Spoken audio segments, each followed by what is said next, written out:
Alors que Kate Middleton est encore en convalescence à la London Clinic, Harry et Meghan prennent eux du bon temps sous le soleil jamaïcain.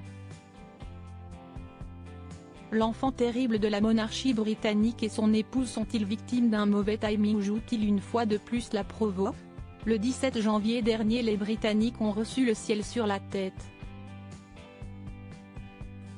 Il est tombé d'abord, sous la forme d'un lapidaire communiqué de Kensington Palace qui informait en substance que la princesse de Galles avait subi une intervention chirurgicale abdominale programmée, qu'elle resterait hospitalisée entre 10 et 14 jours, et en convalescence plus de 2 mois.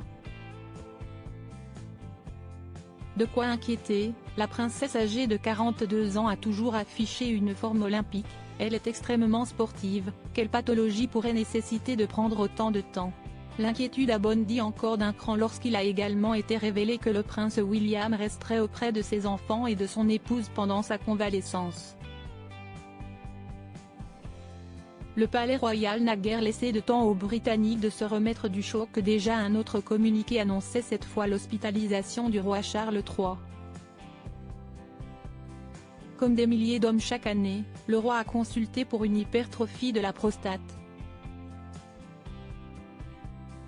Ce dont est atteint Sa Majesté est bénin et il se rendra à l'hôpital la semaine prochaine pour une procédure correctrice, était-il indiqué. Il était ensuite précisé que le monarque de 75 ans devrait reporter ses engagements pour une courte période de convalescence. Pendant ce temps-là, en Jamaïque, si les fidèles de la monarchie britannique attendaient avec impatience une réaction publique du fils cadet du roi et de son épouse, ils en ont été pour leurs frais. Les parents d'Archie et Lilibet se sont toutefois, d'après les informations du magazine Hello, fendus d'un message au roi et la princesse de Galles pour leur faire part de leur soutien et leur souhaiter un prompt rétablissement. Un pas en avant que l'on pourrait voir comme une volonté d'apaisement alors que les tensions continuent de miner les relations entre les membres des Windsor? Peut-être. Pourtant dans la foulée de ces annonces qui auraient pu donner envie au prince de rentrer au pays pour retrouver les siens, Harry et sa femme se sont envolés pour les Caraïbes.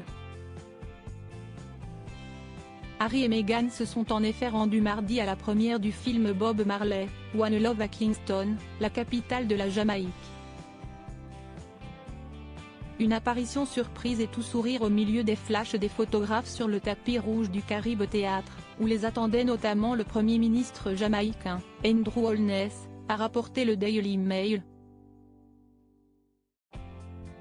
Impossible de ne pas se poser de questions à propos de ce voyage. Pourquoi le couple n'a-t-il pas annulé sa visite alors même que 2 de leurs proches sont en situation de fragilité? La presse britannique n'a pas manqué en tout cas de souligner que les Sussex étaient au mieux maladroits, au pire insensibles. Chacun ici se fera sa propre opinion, forcément tranchée.